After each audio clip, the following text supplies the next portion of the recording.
Monumental. Vivimos en un mundo en constante cambio que usted merece entender, porque es imposible interpretar la realidad que vivimos sin conocer cada uno de sus colores. Porque muchos son los tonos de la actualidad. Presentamos Matices. Una producción de Noticias Monumental.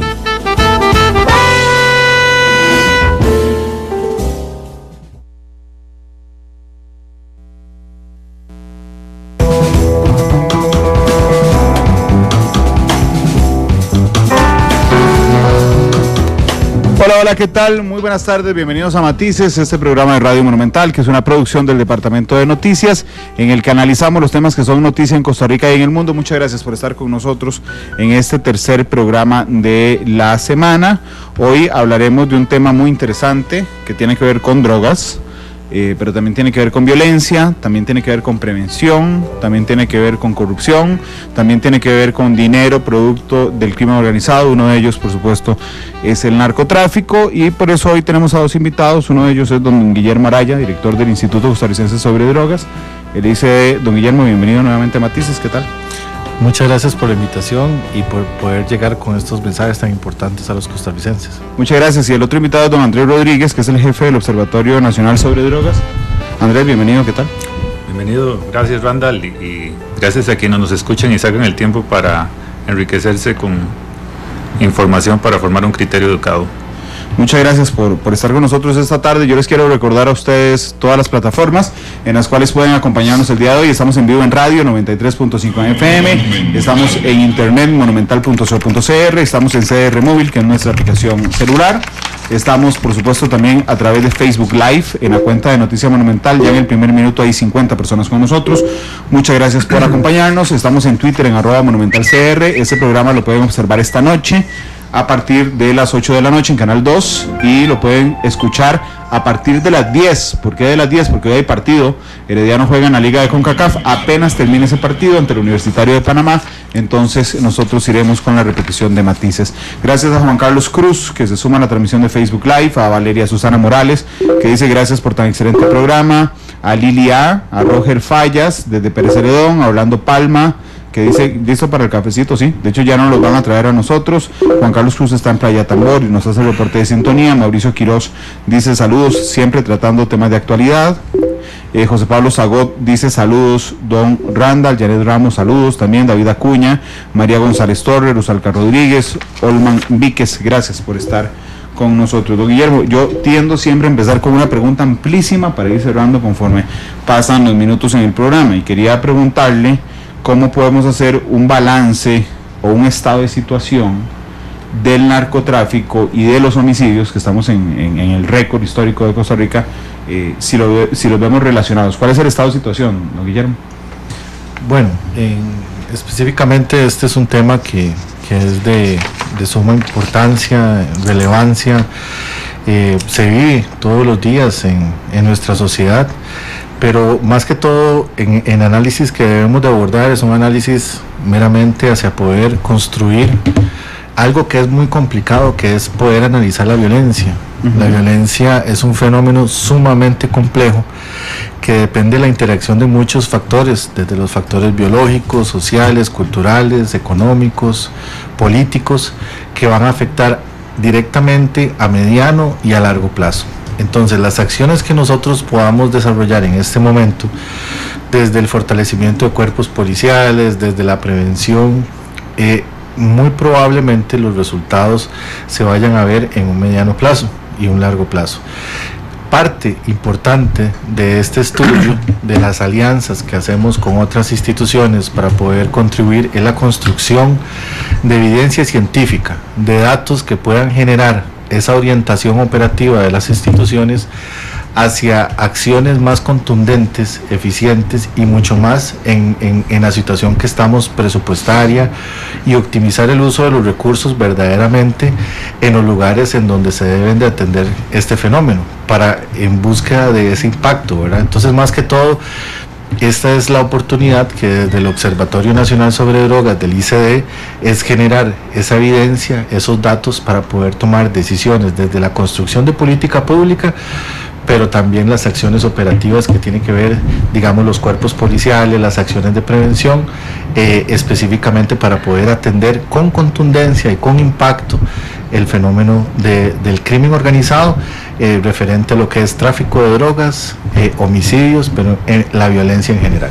Claro, lo que pasa es que a la hora de plantear estrategias para analizar y disminuir la violencia, se vuelve una situación muy complicada, porque uno integralmente puede pensar en disminuir la violencia a largo plazo, ¿verdad? Al ser un tema integral que tiene que ver con pobreza, tiene que ver con acceso a educación, tiene que ver con acceso a la tierra, tiene que ver con temas culturales, ¿verdad? Claro. Eso no se arregla, no es que mañana vamos a decir, señores, salgan de la pobreza automáticamente y se acaba la violencia, pero también tiene que ver con una demanda de prontitud del ciudadano afectado por la violencia, ¿verdad? Claro. Entonces, a alguien que hoy esté molesto porque se siente más inseguro, porque en su comunidad donde no pasaba nada hace 15 años, hoy hay un trasiego muy fuerte de drogas, o han aumentado los homicidios, entonces esos ciudadanos plantean una solicitud de medidas inmediatas que lo hagan sentirse más tranquilo, y entonces el Estado tiene que balancear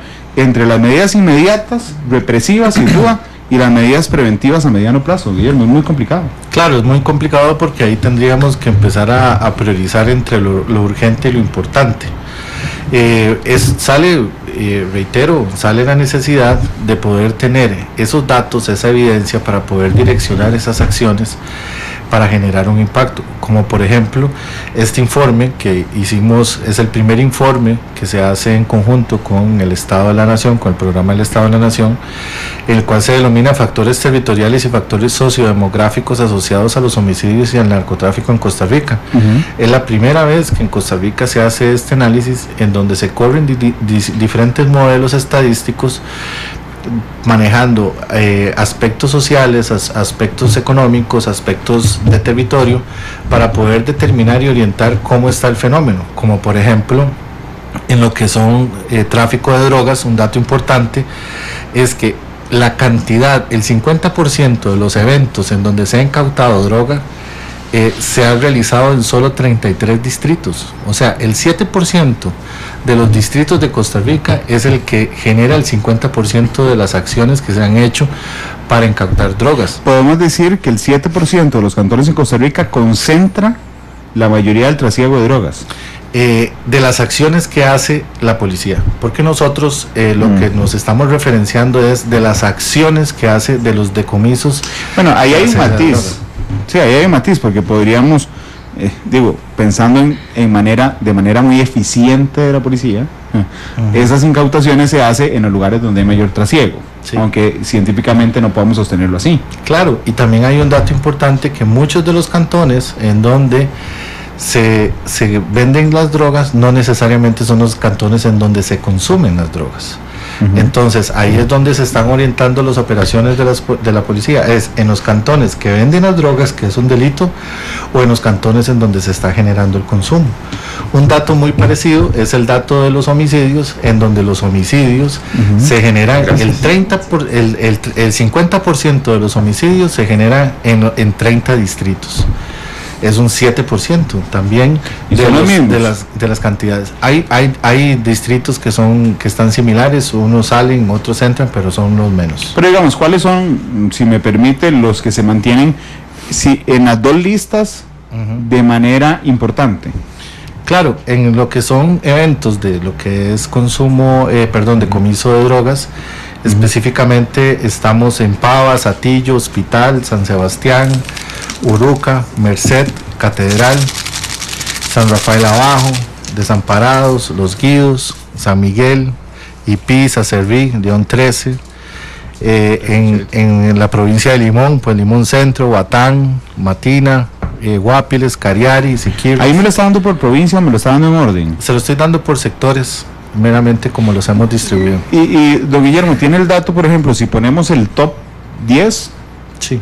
Independientemente, digamos, de la provincia a la que sea, porque quisiera establecer también con esa lista si es un problema focalizado en alguna zona del país, o más bien tenemos un montón de foquitos prendidos a lo largo del territorio nacional. Sí, claro, específicamente pues en lo que es San José, aquí lo que tenemos es Catedral. Permítame un segundito. Guillermo, tal vez mientras buscas, tal vez para comentar un poco a don Randall y a quienes nos escuchan. Esto se hizo por medio de modelos econométricos, y cuando nosotros realizamos el ejercicio nos dimos cuenta que hay una autocorrelación entre lo que son los homicidios y las incautaciones de drogas. ¿Qué quiere decir esto? Que hay una autocorrelación significa que los eventos, tanto homicidios como incautación de drogas, no están aislados de una manera significativa entre ellos, sino más bien todo lo contrario, coinciden desde un punto de vista geográfico, y si lo hacemos por conglomerados, más que por ejemplo decir de un distrito de cantones, si lo hacemos por conglomerados, coinciden ambos fenómenos. Entonces no podemos separar uno del otro. Ok, es la primera vez entonces, Andrés, que científicamente podemos sostener que los homicidios están ampliamente vinculados con el trasiego de drogas. Bueno, no es la primera vez. En realidad el año pasado nosotros presentamos junto con la Comesco, que es la Comisión de Estadísticas en Seguridad y Convivencia Ciudadana, un documento que es la tasa de homicidios por cada 100.000 habitantes relacionada al crimen organizado. Allí nosotros lo que hacíamos es, como equipo de trabajo, basados en los móviles que el OIJ determinaba, pues decíamos cuántos eran homicidios dolosos y cuántos de esos homicidios dolosos estaban relacionados al narcotráfico. Y ahí ya nos habíamos dado cuenta, si no me equivoco, rondaban entre un 20 y un 40%, no tengo el dato puntual ahorita. Pero aquí, cuando ya vamos a generar un modelo matemático, nos vuelve a decir lo mismo. O sea, no es casualidad lo que está ocurriendo. Ok, mientras ¿ya tiene el dato? Sí, señor. Don Guillermo. De mayor a menor, pues el distrito del Carmen, el distrito de Catedral, Hospital, Limón Centro, Merced, Alajuela, San Pedro de Montes de Oca, San Isidro del General, Pavas, Atillo, Cahuita, Liberia, Uruca, Punta Arenas, Turrialba, Matarredonda, Nicoya. ¿Eso es drogas? Incautaciones de drogas. Ok, vamos a homicidios, ahí lo tiene. Sí, señor. Porque de hecho se vuelve muy interesante. El cuarto distrito en la lista es fuera del área metropolitana, Limón. Sí, señor. Que rankea también en homicidios. Rankea también en homicidios. Los distritos el primero es el distrito de Limón Centro, Limón, Quepos, Parrita, Sierpe, Siquirres, La Cruz, Santa Elena, Batán, Carandí y Pavas. ok. Bueno, vemos un peso relativo más fuerte de las áreas fuera del gran área metropolitana en homicidios. Sí, y es importante, Randall, que esto no es un año específico. Esto es una tendencia. Son datos desde el 2014 hasta el año 2016 en lo que son homicidios, y en lo que es decomisos de drogas se amplió hasta el 2017. Se hace un año vencido porque es todo el proceso de recopilación de datos. Pero entonces esta es la tendencia, no solamente de un periodo corto, sino estamos hablando de un periodo largo desde el año 2010.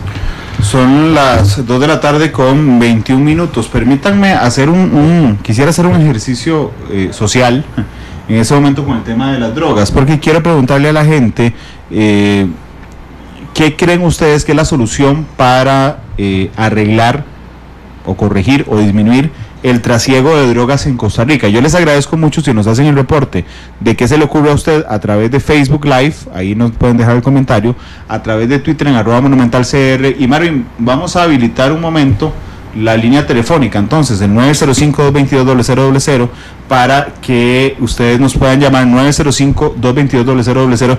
Yo les ruego ser muy puntuales. La pregunta es muy sencilla: ¿qué propone usted para disminuir el narcotráfico en Costa Rica? 905-222-0000, @monumentalcr en Twitter y en Noticia Monumental en Facebook. Y ya tenemos la primera llamada. Buenas tardes, ¿cuál es su nombre? Hola, buenas tardes, ¿cuál es su nombre? Enrique Quiroz. ¿Qué propone usted? ¿Qué se le ocurre para disminuir el narcotráfico en Costa Rica? Sí, bueno, es una situación lamentable en el país que está acaparando con todos los jóvenes. Ajá. Mi propuesta es que hagan como hicieron en otros países, sin poner la pena de muerte. Aunque suene muy duro y muy cruel, pero solo de esa manera vamos a quitarlo. Muchas gracias. Gracias, señor Rodríguez. Todas las ideas son muy respetables, pero lo que estoy haciendo es recabar algunas de las propuestas para sentarme con los expertos justamente a hablar de los pros y contras y de los antecedentes que hay en ellas. Muy buenas tardes, ¿cuál es su nombre? Buenas tardes, Francisco Chacón. Don Francisco, ¿qué propone usted? Yo propongo esto, Randall, y agradecerle por estos programas, primero que todo. Pero no hacemos nada con la incautación de los grandes narcotraficantes si el consumo es popular y hasta los papás surten a sus hijos. Entonces, no hacemos nada con evitar el narcotráfico si no paramos el consumo en las minorías. ¿Y cómo se le ocurre a usted que lo podríamos disminuir? Pues habrá que legislar en favor de eso, como cuando yo era jovencillo, que al que veían fumando marihuana en el parque lo encerraban en la cárcel. Ok. Castigar el consumo. Por supuesto. Ok, perfecto, don Francisco, muchas gracias. Vamos a recibir 10 llamadas, porque ya llena la central. Buenas tardes, ¿cuál es su nombre? Muy buenas tardes, mi nombre es Rebeca Ugalde. Doña Rebeca, bienvenida. ¿Qué propone usted para disminuir el narcotráfico en Costa Rica? Muchísimas gracias. Yo considero que, bueno, en primer lugar este país es de todos. Ciertamente las autoridades tienen una obligación con los costarricenses para llevar a cabo o ejecutar algunas acciones, pero también la responsabilidad la tiene el pueblo y podemos trabajar en conjunto.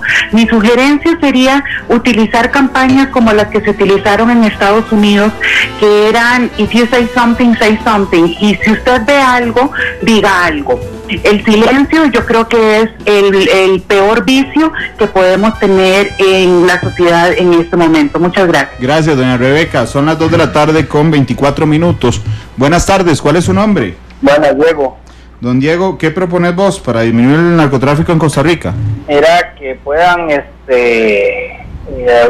que las municipalidades utilizan los dineros incautados del narcotráfico y se puedan invertir en infraestructura en los barrios más pobres, que es donde se esconde, ¿verdad?, el narcotráfico, y de una vez se le dé trabajo al joven, se le dé trabajo a cualquier persona que lo requiera, ya que eso va a evitar que piensen en estar siendo narcotráficos, ¿verdad? Perfecto, Diego, muchas gracias por tu opinión. La quinta llamada, muy buenas tardes, ¿cuál es su nombre? José Luis Cascante. Don José Luis, adelante, ¿cuál es su propuesta? Mire, la propuesta mía sería que se vuelva a reabrir San Lucas. Ajá. Yo tengo muchos años encima y antes le teníamos mucho miedo a un San Lucaso, que sí se llamaba. Gracias.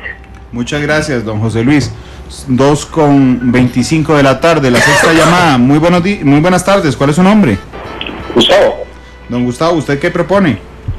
Dentro de todo lo que se puede ver, hasta el tema de indignación, porque uno llama a la policía para que llegue a un parque donde uno está con el chiquito y fuma marihuana, y lo que le dicen a uno es que no se puede detener ni nada. Entonces, ahí el primer tema sería legislar de una manera que el consumo sea ilegal, no solo la tenencia para venta. Muchísimas gracias, Gustavo.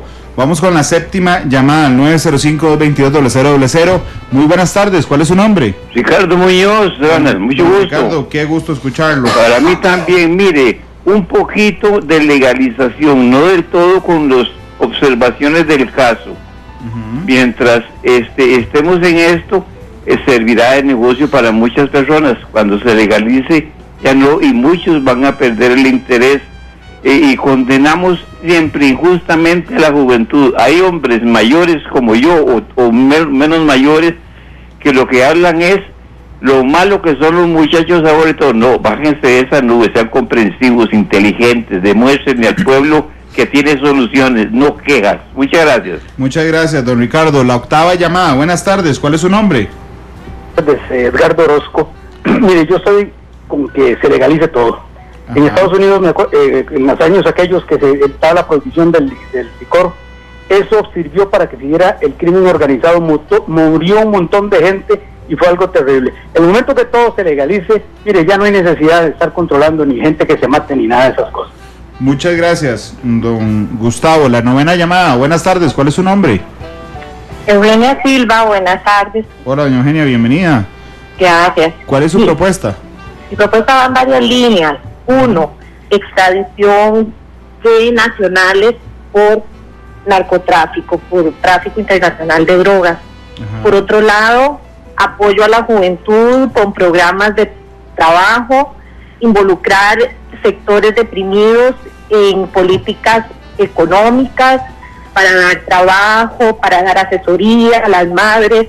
Esto es una problemática social y empieza en el hogar, en la desintegración familiar.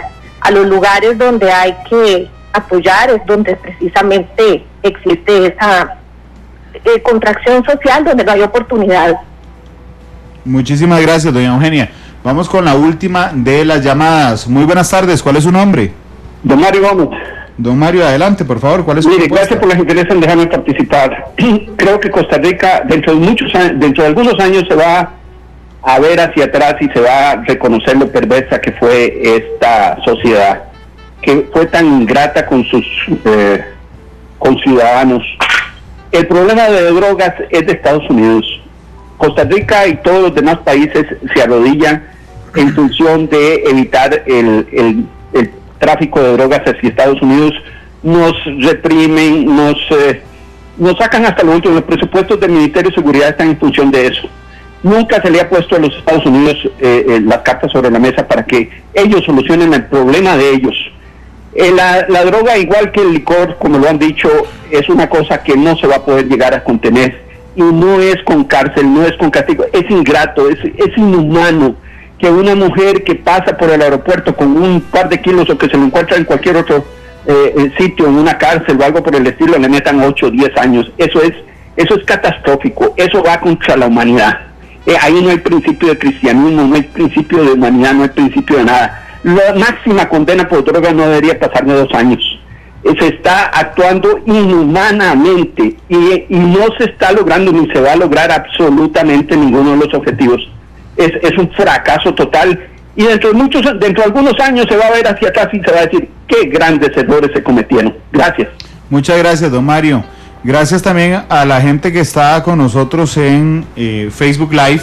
Me extraña a los tuiteros, no hay un solo comentario, una sola propuesta en Twitter, así es que les voy a dar chance para que no les ganen los de Facebook, que siempre tenemos una muy sana competencia. Vamos a ver entre las propuestas que hay en Facebook.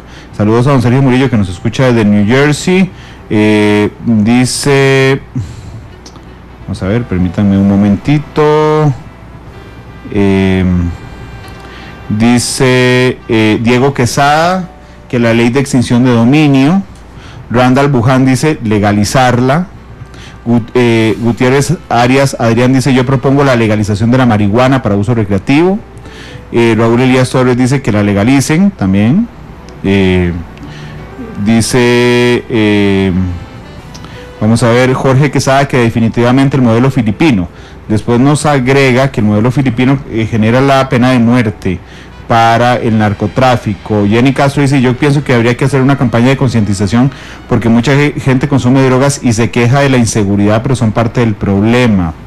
Iván Celedón dice el modelo de Tailandia. Adrián González dice una base militar de Estados Unidos en la zona norte.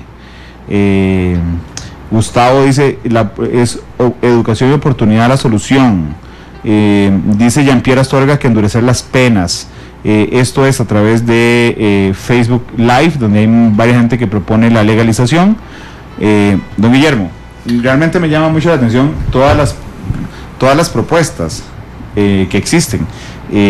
Hay algunas que se han implementado o se han puesto sobre la mesa, no se han implementado, se han puesto sobre la mesa.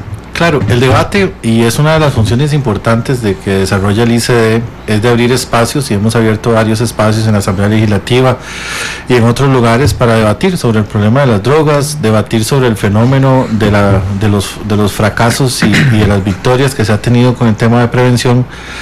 Pero escuchando a los costarricenses, pues vemos muchos puntos en común y otros. Hay que tener claro que hay dos cuestiones.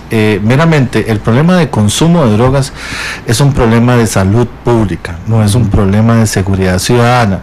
Es un problema de salud pública que tiene connotaciones de seguridad y connotaciones sociales. El problema del tráfico de drogas sí es un problema de seguridad ciudadana. y hay que hacer esa separación, pero el abordaje evidentemente hay que hacerlo en conjunto, pero son dos problemas que se deben de atender diferentes. Claro, pero vea qué interesante, mi pregunta era muy sencilla, ¿cómo disminuimos el narcotráfico en Costa Rica? Claro. Y hay un montón de gente que propuso temas que tienen que ver con el consumo.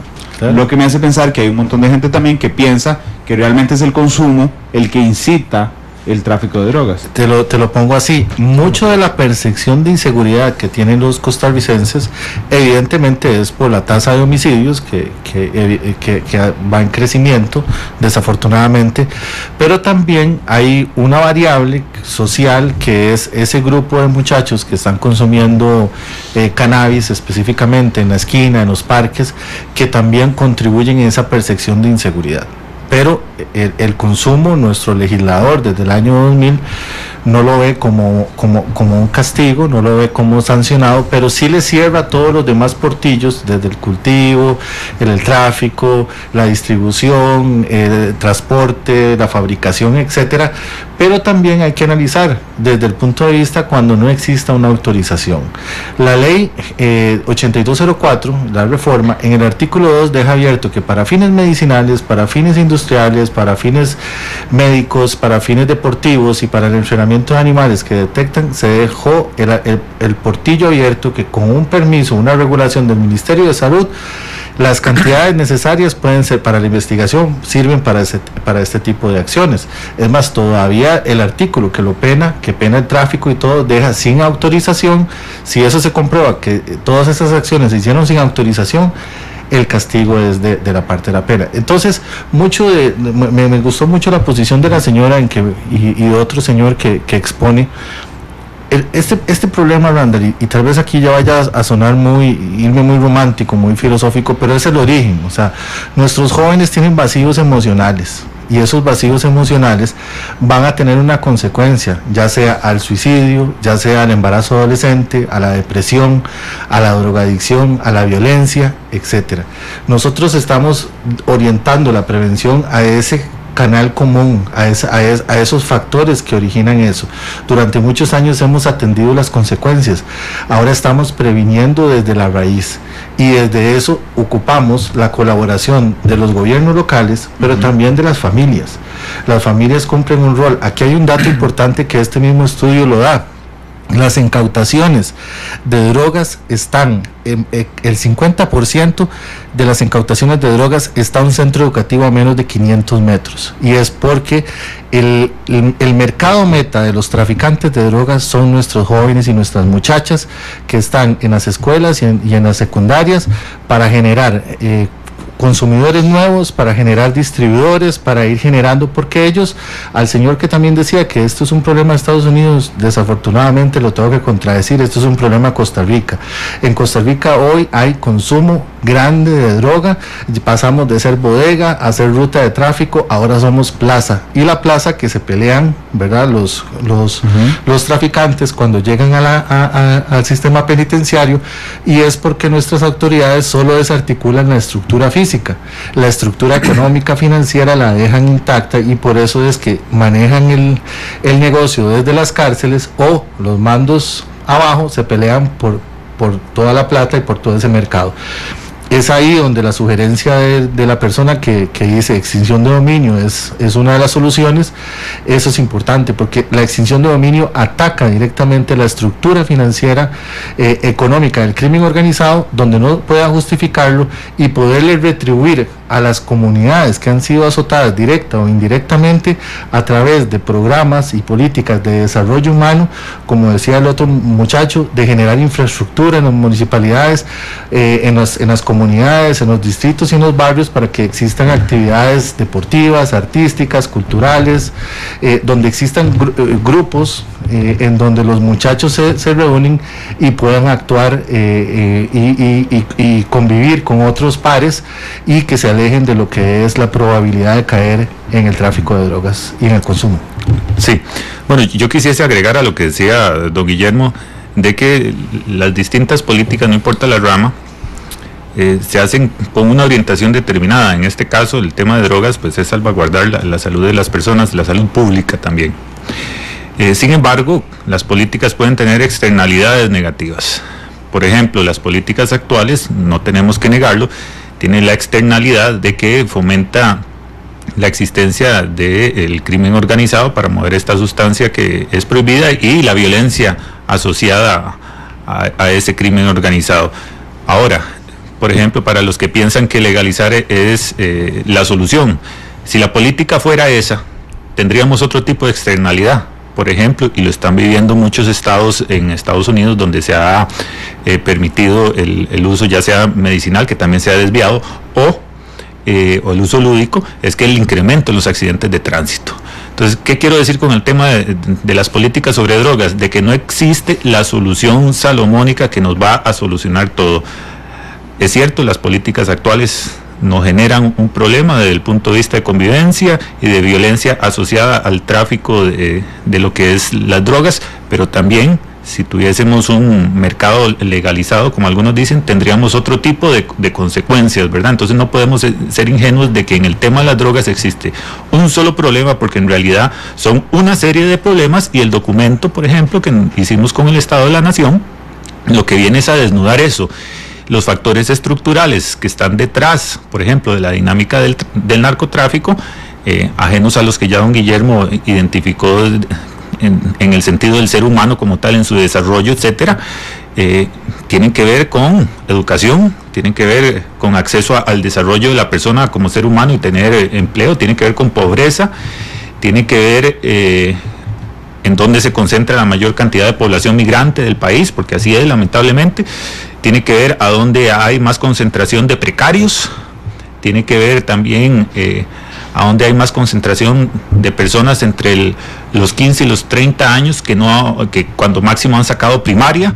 Entonces hay unos factores estructurales sobre los cuales creo que algunos radioescuchas que llamaron sí se refirieron, y que es a los que el Estado costarricense, con evidencia científica, le toca fortalecer para ser menos vulnerables cada uno de las gobiernos locales del... Sin embargo, permítanme analizar los dos extremos de las propuestas que han presentado esta tarde algunos oyentes y la gente que nos sigue en redes sociales. La pena de muerte. Digamos que a partir de mañana Costa Rica manda a matar a la gente que trafique drogas. Efectivamente, don Guillermo, ¿el caso tailandés ha sido tan exitoso? Bueno, nosotros estamos organizados, somos parte de en la globalización, ¿verdad? También de convenciones, de tratados internacionales. Estamos trabajando para la reunión de drogas de Naciones Unidas, que va a ser el próximo año, la UNGAS 2019, en donde se va a definir la política mundial, la que hace 10 años dictaminó y sacó un eslogan totalmente utópico por un mundo libre de drogas, que Costa Rica asumió el eslogan Costa Rica libre de drogas. Hoy en día nos hemos dado cuenta con evidencia de que de eso no se logró, que es una utopía que nunca se va a lograr. Pero lo que pasa es que ahí se van a formar, y muchos de los países que están aislados de todo este tipo de políticas son los que tienen la pena de muerte. Y no solo la pena de muerte por el tráfico, que es un delito, tienen la pena de muerte por el consumo de drogas, que es un problema de salud pública. Estados Unidos, que tiene pena de muerte no para tráfico de drogas, pero Estados Unidos es uno de ellos. China, Rusia, Irán. Irán, son los estados que están aislados meramente con una actitud no bajo el enfoque de derechos humanos y etcétera. Claro. Pero también yo entiendo el tema legal. Aplicar mañana la pena de muerte en Costa Rica sería ilegal y violatorio de todos los convenios internacionales que hemos firmado y de todos los tratados sobre derechos humanos. Pero desde el punto de vista práctico, ¿usted cree que serviría? No, y desafortunadamente también tengo que desnudar un dato. En Costa Rica la pena de muerte por tráfico de drogas está implementada ilegalmente. El crimen organizado, la mitad de la gente se mata por organizado imparte su régimen disciplinario con la muerte, sin el debido proceso, sin la defensa, y eso ha causado un daño social y una percepción de inseguridad, el atacar los problemas con esta visión. Pero ahora bien, don Guillermo, porque yo aquí encuentro lo que a mí me parece una contradicción que tal vez usted me lo pueda aclarar. La gente dice legalicemos el consumo de la marihuana, que entiendo que es la droga ilícita más consumida en Costa Rica. Claro, primero está el alcohol y el tabaco, pero Sí. estas dos son legales. Después sigue la marihuana, sería la primera, la droga ilícita de mayor consumo. Sin embargo, cuando uno ve que las bandas narcos se matan, yo la mayoría de los casos no conozco la versión policial de que se trate de tráfico de marihuana. Normalmente es tráfico de cocaína. Bueno, hace un par de años hubo un fenómeno en que las incautaciones de marihuana se duplicaron en un 100% y fue por una modalidad que se identificó en la costa atlántica costarricense, que fue el cambio del cannabis jamaiquino por kilos de cocaína. Entonces también sirve para el cambio, el intercambio de droga, y se da, o sea, mucho del tráfico de que se genera entre más demanda se vaya a dar, pues obviamente más oferta, y evidentemente la marihuana en el microtráfico, que es un concepto que tal vez no está referenciado bien, pero en el tráfico local la marihuana es de las drogas que más pero también, Randall, la droga más consumida en Costa Rica es el alcohol. Sí, sin duda. Y con los daños sociales que tenemos. Entonces, la legalización puede ser una propuesta, pero antes existen otras etapas previas, digamos, como por ejemplo la regulación, ¿verdad? Y la regulación lo que podría hasta cierto punto generar es el poder distribuir los dineros que se puedan recabar para generar una campaña. Con el tabaco hay una fórmula científica, casi matemática, que se produjo, que es: a mayor percepción del riesgo, disminuye el consumo. 20 años de una campaña de tabaco, con los anuncios que sacó la caja, que eran unos anuncios bien fuertes y todo eso, pues ¿qué fue lo que generó? Que la gente se estimulara el consumo, y ya el consumo del tabaco va en picada y casi los jóvenes ya no consumen tabaco. Con la marihuana pasó lo contrario.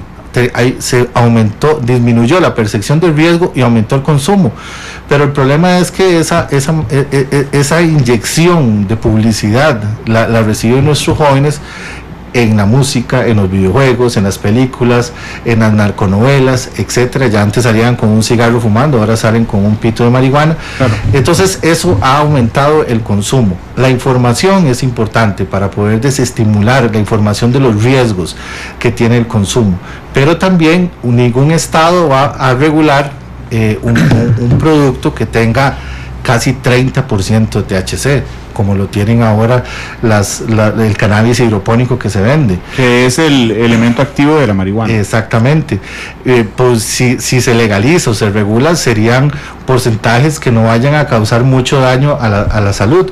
Entonces siempre va a haber un mercado ilícito. Lo único que ya no se va a llamar tráfico de marihuana, sino va a ser contrabando de marihuana, pero siempre va a estar, porque la gente va a buscar un producto que le llene un THC más alto y no que el Estado. Pero sí el Estado podría regular, digamos, lo que son las condiciones higiénicas, si se cobran impuestos, pues orientarlos a las campañas de información, de educación, que al final es eso. O sea, al final los padres, los educadores, la gente de la comunidad, las instituciones, tenemos que abrir los espacios para educar, para informar sobre los riesgos que tiene el consumo de las drogas en general, pero con un enfoque también a las drogas ilegales que en este momento están causando los problemas. Pero ahora bien, don Guillermo, usted dice, si se regula, se regulará uno que no cause mucho daño. Eso me hace intuir que usted sostiene, y le pregunto, que cualquier consumo de marihuana puede causar daño. Y no lo digo yo, lo dicen los datos de del internamiento en el Hospital Nacional Psiquiátrico de jóvenes, que en la sustancia con la que mayor atienden en el sistema de emergencia, lo que son psicosis y otros trastornos mentales, en este momento es causados por el consumo de marihuana. Y eso es algo que hay que tenerlo claro. O sea, en este momento la marihuana, y también hay una referencia de un estudio que hizo el Observatorio Nacional sobre Drogas, que identificó que en Costa Rica no solo es el consumo de una sustancia, existe el policonsumo. Entonces el muchacho que va a consumir marihuana muy probablemente también consuma alcohol, y muy probablemente tabaco, o muy probablemente también cocaína. En esas edades en las que están desarrollando, pues esto es un cóctel totalmente fatídico que le va a reducir sus capacidades cognitivas y también su desarrollo físico y emocional para poder enfrentar los retos de la vida. Uno de los datos que aparecen aquí, que generan también la parte de los consumos y los homicidios, es que poblaciones en que tengan los muchachos que se llaman o los califican como ninis, ni estudian ni trabajan, es caldo de cultivo para los narcotraficantes, para promover el consumo y convertirlos en distribuidores de drogas. Andrés, desde el observatorio, ¿por qué creen ustedes que existe esa percepción de que la marihuana no genera riesgos? Creo que bien lo apunta don Guillermo, de que el Estado costarricense no ha sido lo suficientemente contundente en levantar la percepción de riesgo, haciéndole saber a las personas que cuando consume una sustancia psicoactiva, ya me sé cualquiera, no solamente marihuana, se expone no solamente a desarrollar una enfermedad contemplada como mental o del comportamiento debido al consumo de sustancias psicoactivas. En esto básicamente me estoy refiriendo a lo que es adicción, sino a otras consecuencias, porque dentro de la mayoría de las personas del colectivo lo que existe es, y si les preguntas, mira, yo conozco muchas personas, consumen marihuana y no tienen una adicción, pero no contemplan de que el consumo de marihuana, aparte del factor de riesgo de eventualmente desarrollar una adicción, que reitero, no todos los que consumen la van a desarrollar, pero sí es un factor de riesgo para desarrollarla, pero no te hablan de los otros riesgos. Por ejemplo, ralentiza los reflejos. Entonces, ¿qué pasa si voy manejando y fumando un pito de marihuana? Mis reflejos no van a ser los mismos. Por ejemplo, con el alcohol. Con el alcohol yo creo que las personas están más concientizadas de que no solamente pueden desarrollar una adicción, sino que da problemas, por ejemplo, con los reflejos al manejar, que ponen a las personas más violentas. El caso de la marihuana no es que las va a poner más violentas, pero por ejemplo, ¿cuántas personas verdaderamente interioriza de que disminuye su capacidad de reflejos? Por ejemplo, otra cosa, lo que hablaba de las concentraciones de tetrahidrocannabidiol, que es el principio psicoactivo, el que provoca adicción con la marihuana. Dependiendo del porcentaje que traiga la planta que estás fumando, puedes desarrollar una psicosis. Y una psicosis no significa una adicción. O sea, puede ser que por primera y única vez estés consumiendo marihuana que sea hidropónica y que tenga un porcentaje de THC muy alto y desarrolles una psicosis. Aunque sea solamente ese episodio, pues ya te está provocando un problema de salud. Entonces, ¿qué considero? Bueno, que el Estado costarricense obviamente tiene que trabajar más fuerte en una labor de levantar la percepción de riesgo, haciéndole saber a las personas de que el riesgo con las sustancias psicoactivas trasciende el solo hecho de desarrollar una adicción, sino que hay otras consecuencias que, dependiendo del tipo de droga, porque no para todas es igual, puedes llegar a desarrollar y afectar tu vida. Andrés, pero entiendo, por ejemplo, que la incidencia de accidentes de tránsito producto de la droga ilícita no es alto. ¿En dónde se refiere de eso? Bueno, es mucho más alto y lo multiplica no sé por cuántos el alcohol. Bueno, es que hay algo... Un dato determinado ahorita.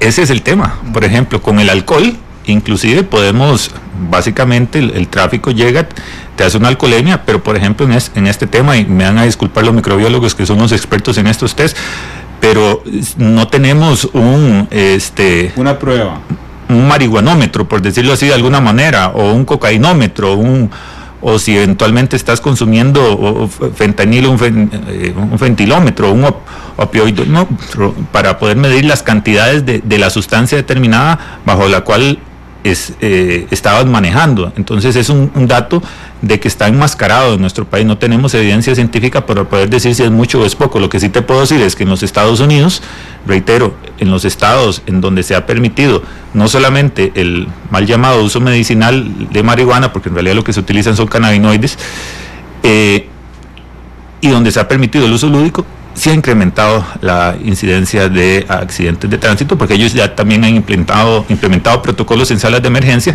dentro de los cuales, adelanto, prontamente estaremos en la Caja del Seguro Social dotándolos de los reactivos necesarios para que a ciertas personas con un diagnóstico previo que entran a salas de emergencia se le hagan una batería de test. Para ver si está drogado. Para ver si está bajo los efectos de alguna sustancia. Y ya podríamos determinar cuál es la sustancia que genera más accidentabilidad en Costa Rica. Entonces, en ese momento no sabemos la incidencia de andar drogado manejando, porque los oficiales de tránsito no tienen cómo medir. Si me paran a mí, tienen cómo medir si estoy ebrio, soplo, pero no tienen cómo medir si estoy drogado. Sí, y como te decía lo del policonsumo, existiría la posibilidad de que algún conductor que salió positivo con alcohol por el policonsumo pudo haber también estado bajo la influencia de cocaína o cannabis, pero la prueba de aliento no lo permite. Pero eso, Guillermo, pero digamos, en este momento la policía de tránsito no puede determinar si yo conduzco, sí o no, los efectos de una droga, hoy. Solo por aspectos meramente sí físicos, ¿verdad? O la presencia de alguna sustancia cuando hacen el acercamiento al vehículo. Pero digamos, si a mí me ven ahí todo lento, digamos, ¿qué van a hacer? No, es que legalmente no me pueden hacer nada. No. Nada más pensar que estoy lento. Es por una cuestión de instrumentalización, ¿verdad? Sí. No, se carecen de instrumentos para poder... Hoy no se puede. No se puede. Por lo menos el oficial de tránsito en vía pública, el examen de sangre, ya que se hace, pero el examen de sangre lo que percibe es la presencia de alcohol por cada mililitro de sangre. Por eso, hoy no podemos saber si usted está drogado manejando o no. Sí, sí. Bueno, eso es un gap muy grande. Claro. Inmenso. Sí, inmenso, porque entonces carecemos de todos los datos. Otra propuesta de la que ha hecho la gente en redes y ha hecho la gente por teléfono es el castigo del consumo. ¿Qué les parece a ustedes el castigo del consumo?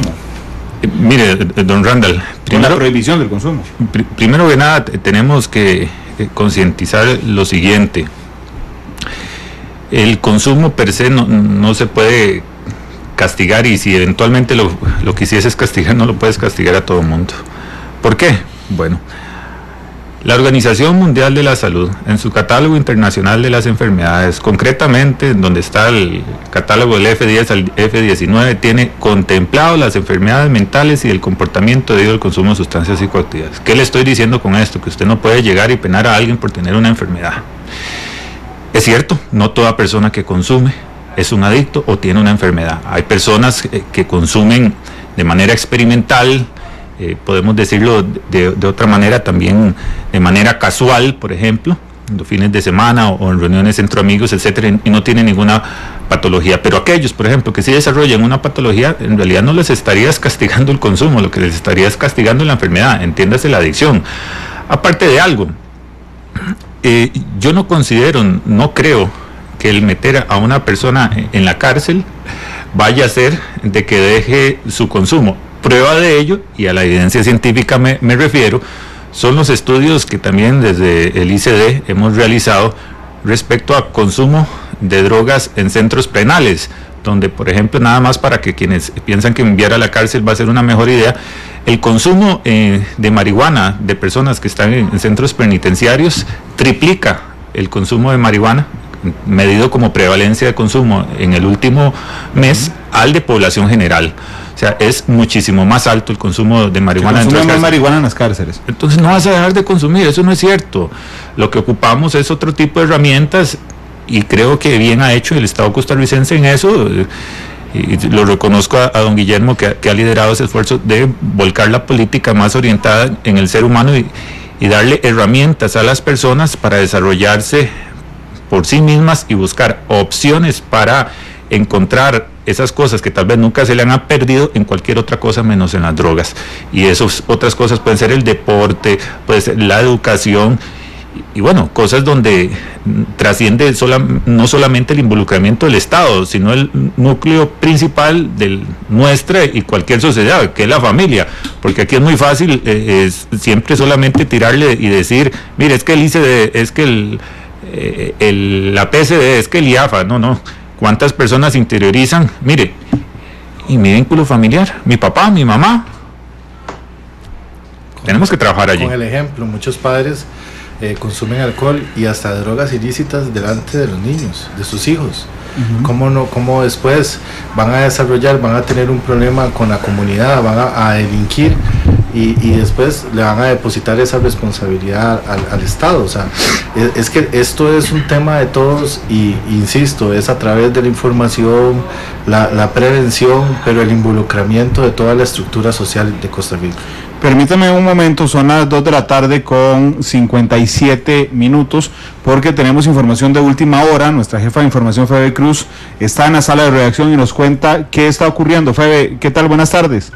¿Qué tal, Randall? Muy buenas tardes para usted, para los oyentes de Matices y los invitados, por supuesto, que están en el programa esta tarde. Así es, información de última hora que ha sido confirmada también por el Ministerio Público, y es que la Fiscal General de la República, doña Emilia Navas, ha presentado una acusación penal contra el expresidente de la República, don Óscar Arias, por el caso Cruzitas.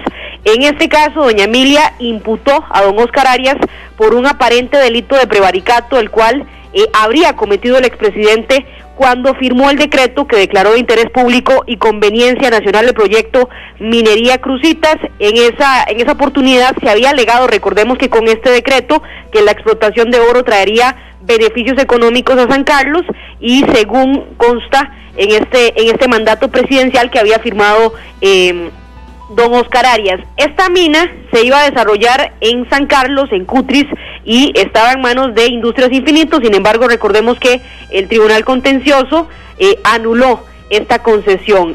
Con esta firma, en este decreto, don Óscar habría dictado una resolución contraria a la ley. El caso había ido a juicio, sin embargo, don Óscar había quedado exento de cualquier responsabilidad. En ese caso se había condenado al exministro de Ambiente, don Roberto Dobles. Don Óscar no. Cuando llega la fiscal general, doña Emilia Navas, a la Fiscalía General, dice, bueno, vamos a revisar los casos que estaban pendientes, que fueron desestimados en ese momento. Uno de los casos que doña Emilia pide revisar y empieza a recopilar nuevamente prueba es el caso de don Óscar Arias. Ahora pues decide entonces, según ha informado el Diario La Nación esta tarde, ya confirmado hace unos minutos el Ministerio Público a través de un correo electrónico, pues acusar penalmente al expresidente Óscar Arias por el caso Cruzitas. Dice así la información que ha remitido el Ministerio Público a través de su oficina de prensa. De acuerdo con la solicitud, la Fiscalía General confirmó que efectivamente hoy se comunicó a la Procuraduría General de la República la acusación contra el señor expresidente por este caso conocido como Cruzitas. La Fiscalía firmó ayer la acusación contra el señor Arias por el delito de prevaricato. La ley establece entonces que en casos donde la parte ofendida son los deberes de la función pública, se debe comunicar la conclusión fiscal a la Procuraduría, y para que este órgano decida si presenta entonces una querella o una acción civil resarcitoria con la cual puede solicitar un monto económico para resarcir al Estado. Ahora la Procuraduría entonces tiene 13 días a partir de mañana para presentarle a la Fiscalía la querella y la acción civil. Una vez concluya ese plazo, entonces ya la Fiscalía General va a enviar la acusación con los documentos que entregue la Procuraduría al Juzgado Penal de Hacienda del Segundo Circuito Judicial de San José. De momento, Randall, y por supuesto los oyentes de Matices, es lo que se puede informar, pues el caso penal continúa siendo privado para las personas ajenas a este proceso, pero ahí está entonces la comunicación oficial, lo daba a conocer hace unos minutos el Diario La Nación, lo confirma ahora el Ministerio Público, que se ha entonces pues acusado penalmente por un supuesto delito de prevaricato al expresidente de la República, don Óscar Arias, por el caso Cruzitas, Randall. Gracias, Fede. Efectivamente, el prevaricato es el artículo 350 del Código Penal costarricense, y la pena de cárcel a la que se expone entonces el expresidente Arias es de 2 a 6 años de cárcel, Fede. Usted lo explicaba muy sencillo, a quien tomare una decisión contraria o resuelva contrario a la ley. El texto dice: al funcionario judicial o administrativo que dictare resoluciones contrarias a la ley o las fundar en hechos falsos. Yo recuerdo que cuando este tema estuvo en el ojo del huracán, el expresidente Arias no se refirió prácticamente nunca al tema, y supongo, Fede, que con la velocidad en que ha trascendido este tema aún no existe una respuesta del expresidente. Así es, Randall, estamos por supuesto buscando la reacción del expresidente de la República. Lo que se había dicho en este momento, yo recuerdo haber cubierto este juicio, el juicio Cruzitas, prácticamente todo lo cubrimos aquí desde Noticias Monumental, donde sale condenado el exministro de Ambiente, que vino entonces la pregunta de la Fiscalía: ¿por qué, si este decreto no solamente lo había firmado el decreto de interés público de este proyecto minero, lo había firmado no solo el ministro de Ambiente, sino también el expresidente, iba a quedar por fuera? Bueno, la fiscal general ahora, doña Emilia Navas, llega, dice: vamos a revisar este caso porque don Óscar fue el que pues firmó el decreto presidencial en ese momento para decretar de interés público este proyecto, y por eso tenía que revisarse. pasó el tiempo, pasaron los meses, doña Emilia en la fiscalía, y ahora entonces pues considera que es necesario venir a acusar penalmente al expresidente Arias, que ahora tendrá que enfrentar, si este caso se le iba a juicio, pues a la justicia costarricense. Ya se le iba a vencer el plazo, de hecho, Febe, a la fiscal general para decidir, y bueno, existe una división de criterios a lo interno del Ministerio Público que ha zanjado claramente por esta información la fiscal general, porque sé que había algunos fiscales encargados de las investigaciones que sostenían que el tema había prescrito, y pues claramente entonces no ha sido el criterio de la fiscal general. Para explicar nada más, Randall, el último detalle, ¿qué sigue ahora? Que ya ha decidido acusar penalmente a don Oscar la Fiscalía General. Viene esta parte de ver si la Procuraduría se va a sumar a esta acusación, si va a pedir alguna acción civil resarcitoria, es decir, algún monto económico por los daños que supuestamente pudo haber causado el expresidente Arias. Ir a una audiencia donde se va a definir si es necesario ir a juicio, y bueno, si va a juicio, entonces pues tendrá que enfrentar en los tribunales don Oscar Arias la justicia por el caso Cruzitas, pero eso se va a definir en una audiencia preliminar que define si hay las pruebas suficientes para llevarlo a juicio. Nosotros estaremos ampliando a las 7 de la noche esta información, pero queríamos llevarle el detalle de última hora a ustedes a esta hora de la tarde ahí en Matices. Gracias, Fede, por la información. Son las 3 de la tarde con 3 minutos. Esperaremos, por supuesto, la reacción del expresidente de la República, Oscar Arias, respecto a este tema. Vamos a hacer una pausa comercial y regresamos entonces para seguir hablando sobre consumo de drogas, sobre la vinculación entre el consumo, el tráfico y el tráfico a gran escala y menudeo con violencia y con homicidios. 3:03, ya volvemos a Matices.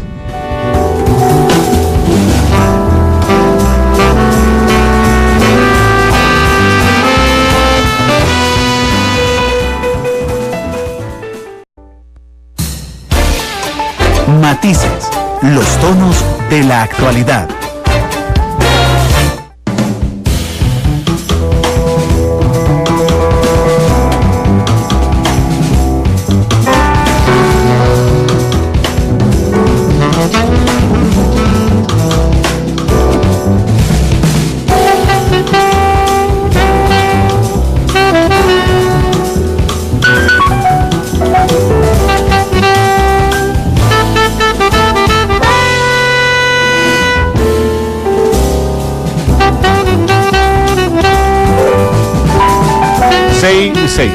Tres de la tarde con 8 minutos.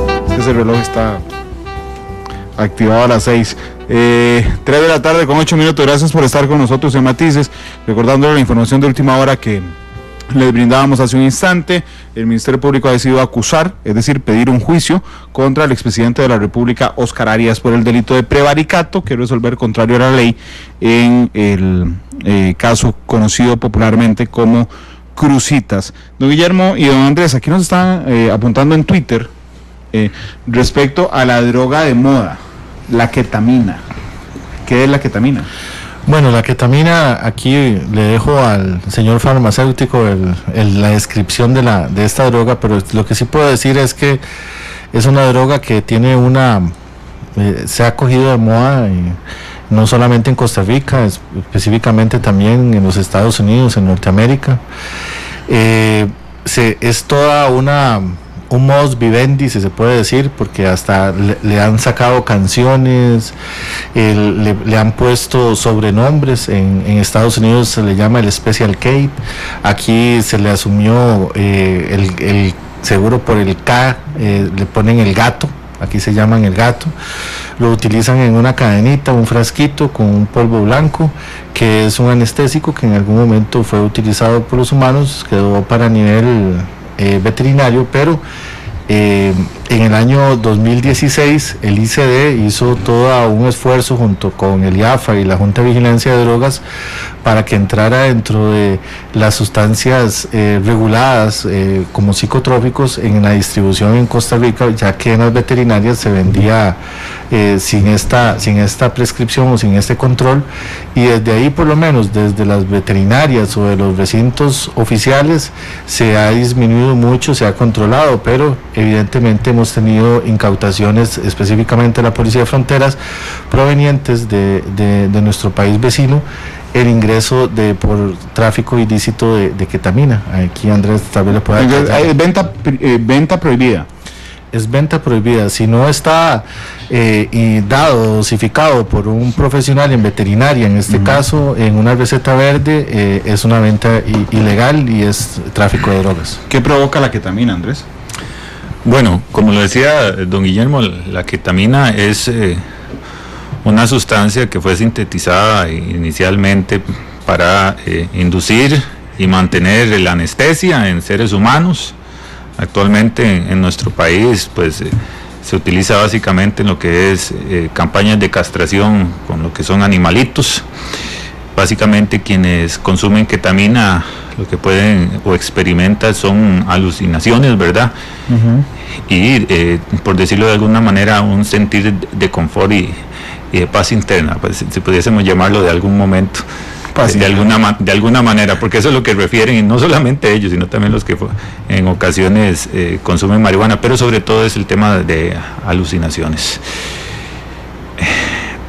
No solamente se exponen, reitero, quienes consumen esta sustancia a desarrollar una dependencia, sino también algunos de los efectos secundarios que la ketamina tiene, inclusive en su uso médico, como puede ser un aumento de la presión intracraneal, un aumento en la presión sanguínea. Bueno, a grandes rasgos, yo lo que le diría a esas personas que están experimentando es, mire, no se la juegue, su vida vale más que un momento de experimentación, que un momento de alucinación. No se exponga, pero no solamente con esta sustancia, sino que con cualquier otro sustancia que por más que le digan que es de uso médico, no significa que no puede tener efectos adversos. Por ejemplo, muchísimas personas creen que el fentanilo, por ejemplo, es un medicamento más seguro, por decirlo de alguna manera, que la heroína, ¿no? En realidad es un opioide sintético muy, pero muy peligroso, es un depresor del sistema nervioso central y que puede provocar paros cardiorrespiratorios, o sea, deprime el centro de la respiración. O sea, que sea de uso médico, que tenga ese eslogan, no lo hace más seguro.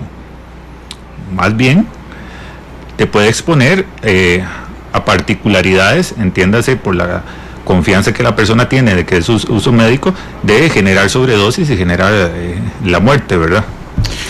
Hay una característica, Randall, si usted me permite, para los padres de familia. Bueno, mi pregunta era cómo detectar que un joven consuma ketamina.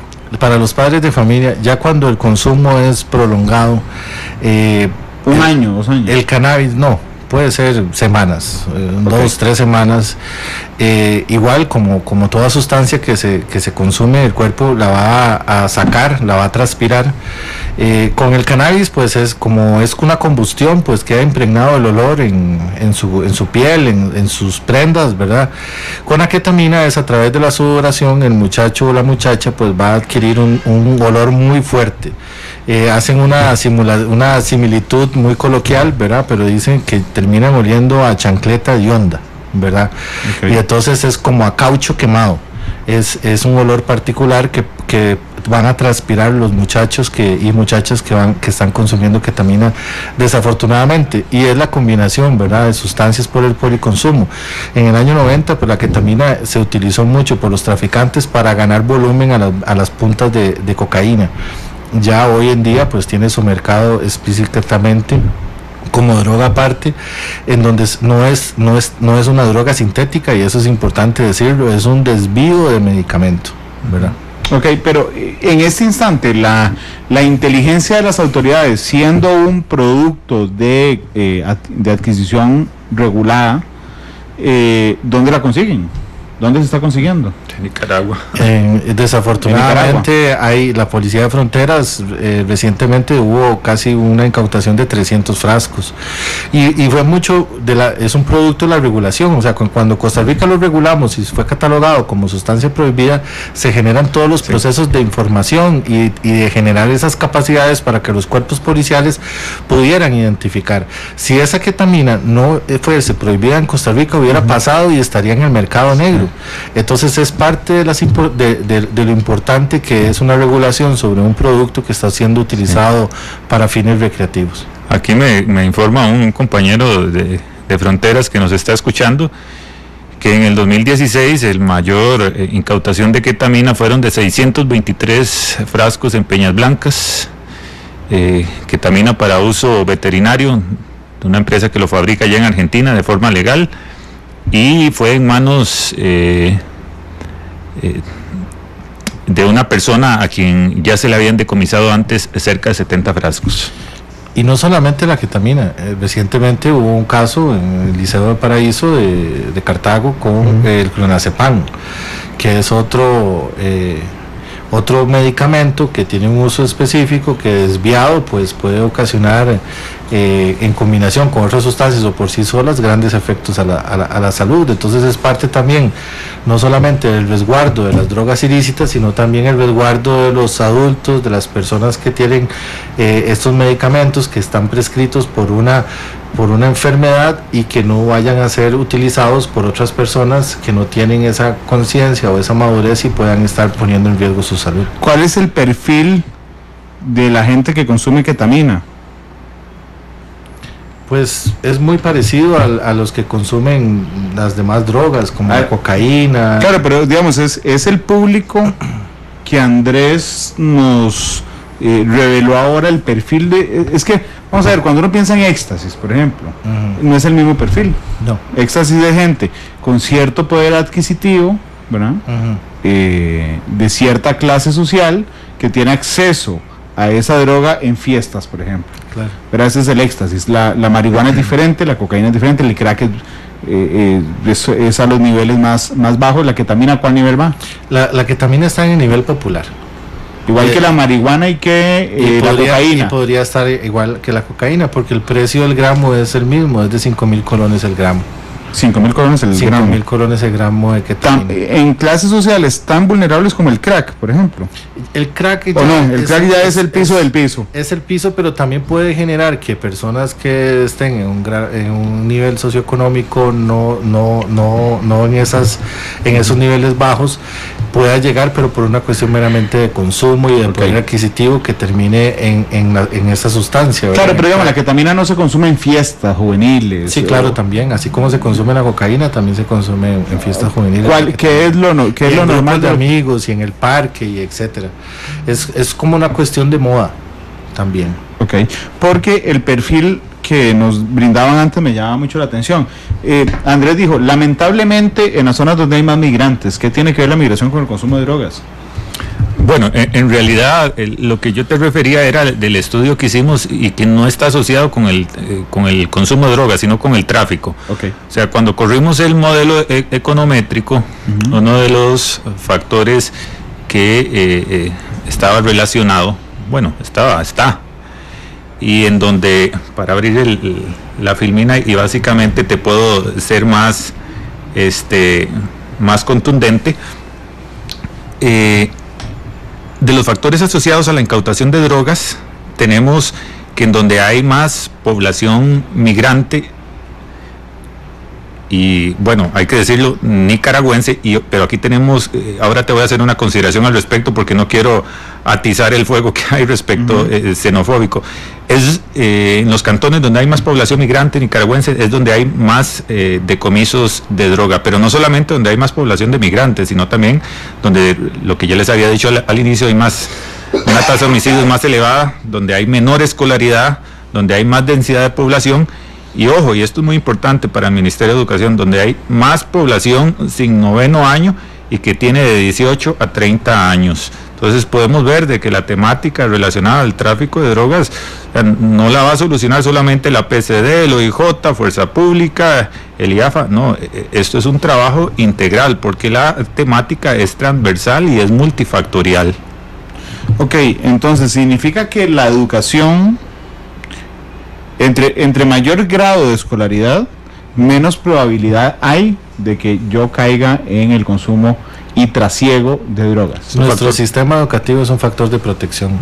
Entonces, un joven o un muchacho que es expulsado del sistema educativo aunque sea por consumo de drogas o deserta, se le aumentan las probabilidades de caer en un consumo problemático, y no solamente en eso, sino también en delinquir para mantener su consumo.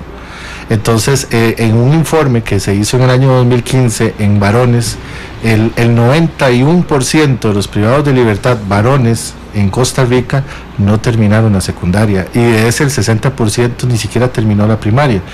Entonces sigue siendo un factor de protección nuestro sistema educativo, y caso contrario, la expulsión o el desertar de nuestro sistema educativo, estaríamos aumentando la probabilidad de nuestros jóvenes que terminen con un consumo problemático y delinquiendo por mantener su consumo. Ahora bien, don Guillermo, un día de estos tuve una experiencia que me permite vincularla con lo que estamos hablando. Cuando yo estudié en mi colegio en Cartago, cuando yo salía del colegio, no sé, 2 de la tarde, por ejemplo, y tenía la tarde libre, no tenía que hacer nada en particular de tareas o de estudiar, entonces tenía varias opciones. 2 días a la semana iba a jugar fútbol, y los otros 3 días a la semana iba a jugar baloncesto en unas canchas públicas que creo que las conoce usted, están en el Instituto Tecnológico de Costa Rica. En el TEC en Cartago había canchas de básquet, entonces todos los días yo salía a las 2, a las 3 de la tarde estaba listo con mis compañeros para jugar hasta que el sol nos permitiera jugar, 5:45, todos para la casa y listo. Un día de estos pasé por el TEC, justamente, y entonces cuando pasé por las canchas me di cuenta que ya no hay aros, y que los tableros de las canchas desaparecieron, y así no se puede jugar básquet. Si alguien intenta jugar básquet así, es terriblemente difícil. Ok, desaparecieron. Las plazas están cerradas, las canchas sintéticas, que hoy son una buena opción, son muy caras. Jugar en la calle ya no es una opción. Y entonces, ¿qué opción le damos al joven? Para que salga del colegio y le digamos, mira, no te metas en drogas, pero anda a no hacer nada. ¿Qué hacemos? Claro, mucho de las políticas, y desde el Ministerio de Seguridad Pública también en este momento se está trabajando mucho en el tema de prevención, en conjunto con el ICD, en la unidad de prevención, y otras instituciones, en programas para poder recuperar espacios públicos. Y mucho de las preguntas de las familias, de las asociaciones de desarrollo, de los grupos de vecinos, ¿qué podemos hacer para poder contribuir en lo que es la prevención? Porque ahora los jóvenes no se necesita que le digamos que las drogas son malas, o que los narcotraficantes están haciendo un daño a la sociedad. Ellos lo saben. Claro, pero es un riesgo asumido. Claro, pero más bien la verdadera prevención hoy en día es esa, es que los jóvenes estén ocupados, tienen toda la energía del mundo y tienen mucho tiempo.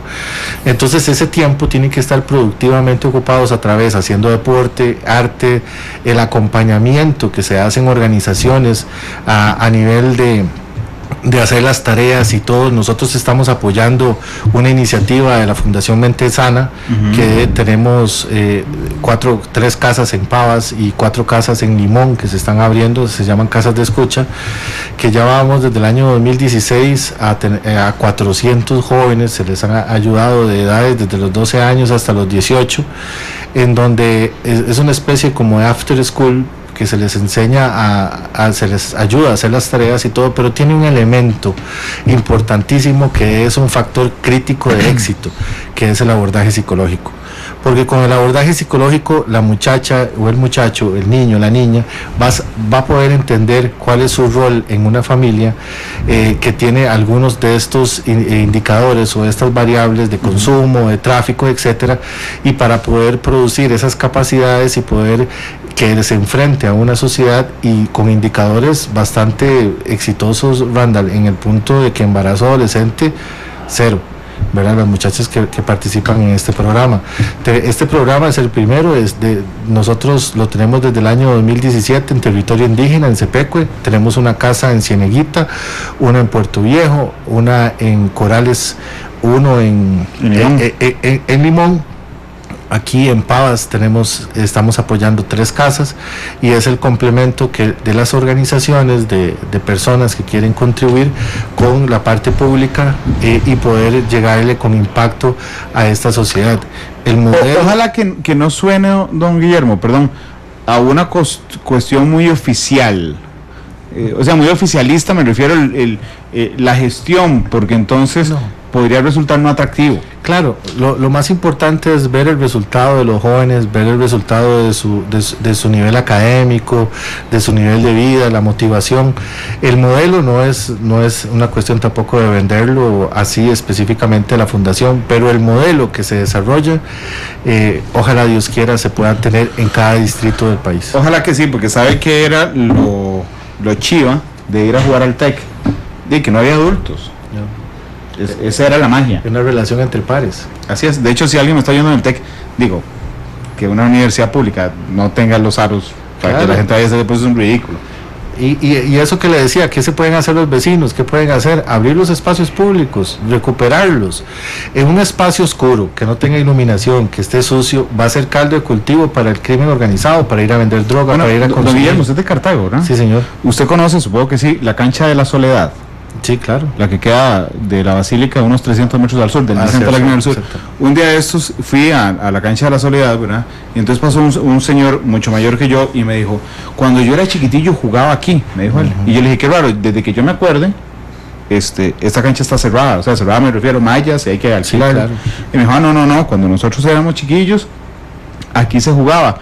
Intenté mentalmente hacer un repaso de dónde están, en qué cancha se puede jugar. En ninguna. No, y es que eso es parte, y son canchas muchas que son municipales, ¿verdad? Que se convirtieron en un negocio para algunos o para algunos comités. Que obedecen a la ciudadanía y deben de estar abiertas y en servicio a la ciudadanía, y ahí usted las ve cercadas para que no jueguen para los partidos de los domingos o de las noches. Y la comunidad debe empoderarse de esos espacios públicos y donde no los hayan, pues generarlos, ¿verdad? Crearlos, presionar a los gobiernos locales a poder condicionar eso. También la parte de los jóvenes se están convirtiendo en que tienen una actitud muy sedentaria hacia la vida, estar muy al frente de la computadora, al frente del televisor, jugando los videojuegos y todo. Eso es muy bueno, pero también debe de existir una supervisión de un adulto, de un padre de familia, pero también hay que fomentar los ejercicios al aire libre, también las artes, las relaciones entre pares. Nosotros en una encuesta que se hizo a un muchacho y se le hizo una pregunta muy simple: ¿por qué consumía marihuana?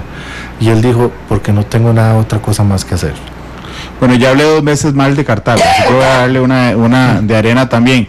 Hay unas canchas sintéticas en los alrededores de la iglesia María Auxiliadora que son públicas y abiertas, y me parece a mí que es una muy buena propuesta. Es un centro cívico, el centro cívico de Cartago. Es el centro cívico y ahí va a jugar el Ministerio de Justicia, sí. Son las 3:28, no les pregunté la canción. ¿Usted la traía lista? Say Something de James. Say Something de James.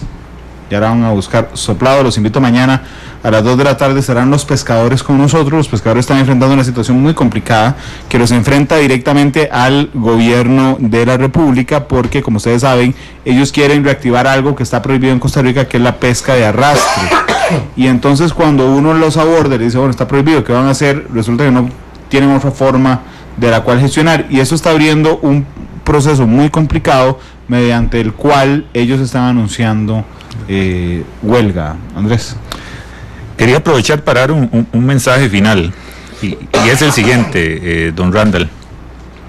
Miren, el Estado costarricense sí tiene responsabilidad en algunas cosas, pero el Estado costarricense no es y aquí se lo digo directamente a los padres, no es el papá de sus hijos, no es quien va a criar a sus hijos.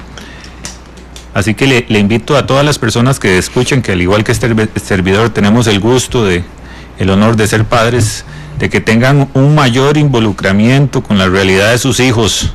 Y ese mayor involucramiento trasciende el simple preguntar cómo le fue en el colegio. Hay que sacar tiempo para, aunque sea ir a tirar un ratito la bola donde existen, ¿verdad?, las posibilidades, la bola de básquet al aro, o salir a caminar. En otras palabras, tener un rol de padre como corresponde y no solamente de proveedor. Ese es el principal factor protector que cualquier sociedad debe impulsar. Andrea, muchas gracias por venir hoy. Don Guillermo, muchas gracias por venir hoy. Say Something en Monumental. Despide Matices a las 7, la tercera emisión de Noticias Monumental, con todos los detalles de la acusación que ha presentado hoy la Fiscalía contra el expresidente de la República, Óscar Arias. Hasta luego y feliz tarde.